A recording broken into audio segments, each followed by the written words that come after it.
Dito tayo sa palayan ko. Medyo nanguhuli tayong ano rito eh. Botete. Botete. Tayo sa palayan ko. So may binibili tayo dito na Fort Montero pala. Montero 2010. Dali natin yung Fiesta natin. So ito yung Fiesta natin na nakuha ng isang araw. Gawa nito, pinalitan namin yung Shift Fork A, Shift Fork B, and pressure plate, brand new. So tinest drive na namin ngayon and napakatining, napakaganda, napakalamig. Original paint yan, hindi repainted. Yan talaga ang kulay niya. 2014 yan na Fiesta. Tapos dumayo tayo dito sa Bulacan.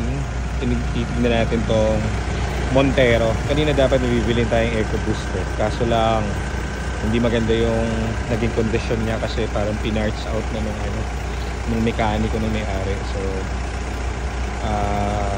ito yung second natin pupuntahan. Tapos mamaya meron tayong Innova rin. Check natin ito kung magkakasya natin yung loob.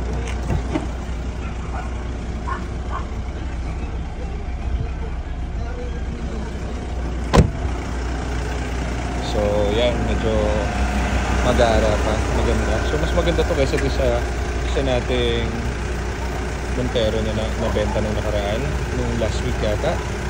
So mas maganda yung tindig nito. Mas modelo lang yun ng isang taon, 2011 kasi yun eh.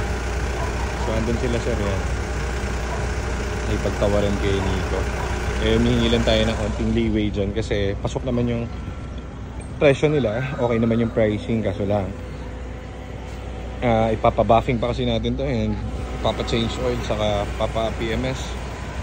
So sana mauwi natin to para mamaya diretso na tayo dun sa isa nating lakad na Innova naman na diesel. 2011 naman yan. So yan, tignan muna natin kung magkakabayaran tayo dito. Cha-ching! Sana pumayag sa offer natin and magkasundo na maganda. Yun lang.